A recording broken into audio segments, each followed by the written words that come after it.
श्री राम जय राम श्री राम जय जय राम। गुणातीत सचराचर स्वामी, राम उमा सब अंतर जामी।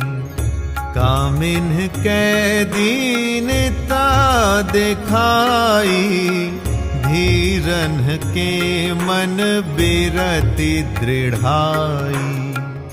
क्रोध मनोज लोभ मद माया, छूटहि सकल राम की दाया।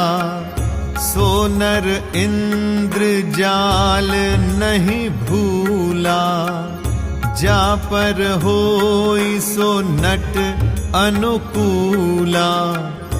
उमा कहाऊं मैं अनुभव अपना, सत हरि भजनु जगत सब सपना। पुनि प्रभु गए सरोवर तीरा, पंपा नाम सुभग गंभीरा। संत हृदय जस निर्मल बारी, बांधे घाट मनोहर चारी। जहाँ तहाँ पियहि विविध मृग नीरा, जन उदार ग्रह जाचक भीरा। पुरैनी सघन ओट जल, बेगी न पाई मर्म। माया छन्न न देखिए, जैसे निर्गुण ब्रह्म। सुखी मीन सब एक रस, अति अगाध जल माही। जथा धर्म सीलन के, दिन सुख संजुत जाहि। शिव जी कहते हैं, हे पार्वती, श्री रामचंद्र जी गुणातीत अर्थात तीनों गुणों से परे, चराचर जगत के स्वामी और सबके अंतर की जानने वाले हैं। उपर्युक्त बातें कहकर उन्होंने कामी लोगों की बेबसी दिखलाई है और धीर अर्थात विवेकी पुरुषों के मन में वैराग्य को दृढ़ किया है। क्रोध, काम, लोभ, मद और माया ये सभी श्री राम जी की दया से छूटे जाते हैं। वह नट अर्थात नटराज भगवान जिस पर प्रसन्न होता है, वह मनुष्य इंद्रजाल यानी कि माया में नहीं भूलता। हे उमा, मैं तुम्हें अपना अनुभव कहता हूं। हरि का भजन ही सत्य है। ये सारा जगत तो स्वप्न की भांति झूठा है। फिर प्रभु श्री राम जी पंपा नामक सुंदर और गहरे सरोवर के तीर पर गए। उसका जल संतों के हृदय जैसा निर्मल है। मन को हरने वाले सुंदर 4 घाट बंधे हुए हैं। भांति भांति के पशु जहां तहां जल पी रहे हैं, मानो उदार दानी पुरुषों के घर याचकों की भीड़ लगी हो। घनी पुरैनों यानी कि कमल के पत्तों की आड़ में जल का जल्दी पत्ता नहीं मिलता। जैसे माया से ढके रहने के कारण निर्गुण ब्रह्म नहीं दिखता। उस सरोवर के अत्यंत अथाह जल में सब मछलियां सदा एक रस अर्थात एक समान सुखी रहती हैं। जैसे धर्मशील पुरुषों के सब दिन सुखपूर्वक बीतते हैं। विकसे सरसिज नाना रंगा, मधुर मुखर गूंजत बहु भृंगा। बोलत जल को कुट कल हंसा, प्रभु बिलो के जनु करत प्रशंसा। चक्रबाक बक खग समुदाई, देखत बनई बरनी नहीं जाई।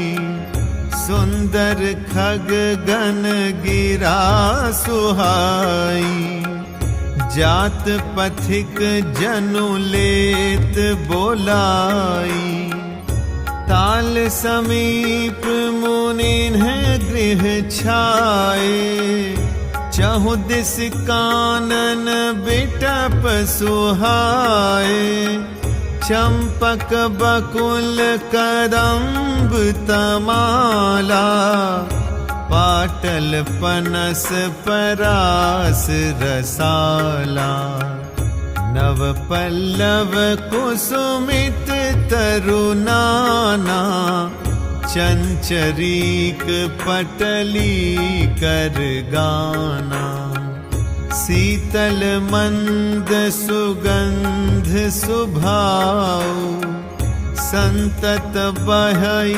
मनोहर बाऊ, कुहू कुहू कोकिल धुनि करही, सुनि रव सरस ध्यान मुनि तरही,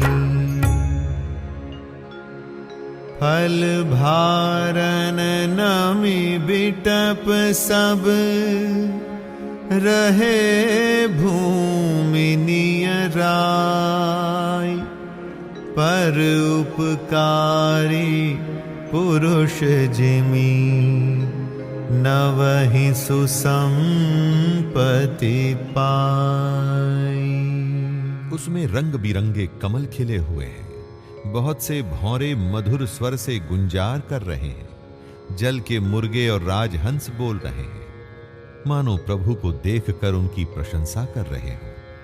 चक्रवाक, बगुले आदि पक्षियों का समुदाय देखते ही बनता है, उनका वर्णन नहीं किया जा सकता। सुंदर पक्षियों की बोली बड़ी सुहावनी लगती है, रास्ते में जाते हुए पथिक को बुलाए लेती हो ऐसा लगता है। उस झील पंपा सरोवर के समीप मुनियों ने आश्रम बना रखे हैं, उसके चारों ओर वन के सुंदर वृक्ष हैं, चंपा, मौलसिरी, कदम्ब, तमाल, पाटल, कटहल, ढाक और आम आदि बहुत प्रकार के वृक्ष नए नए पत्तों और सुगंधित पुष्पों से युक्त है, जिन पर भौरों के समूह गुंजार कर रहे हैं। स्वभाव से ही शीतल, मंद, सुगंधित एवं मन को हरने वाली हवा सदा बहती रहती है। कोयलें कुहू कुहू का शब्द कर रही हैं, उनकी रसीली बोली सुनकर मुनियों का भी ध्यान टूट जाता है। फलों के बोझ से झुककर सारे वृक्ष पृथ्वी के पास आ लगे हैं, जैसे परोपकारी पुरुष बड़ी संपत्ति पाकर विनय से झुक जाते हैं।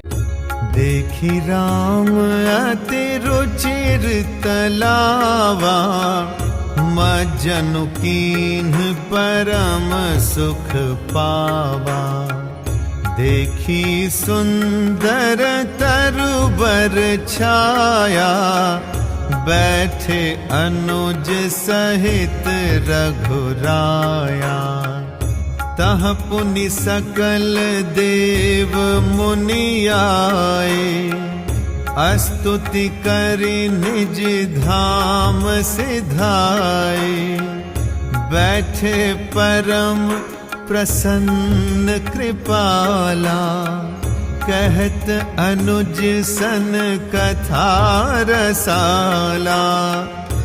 श्री राम जी ने अत्यंत सुंदर तालाब देखकर स्नान किया और परम सुख पाया।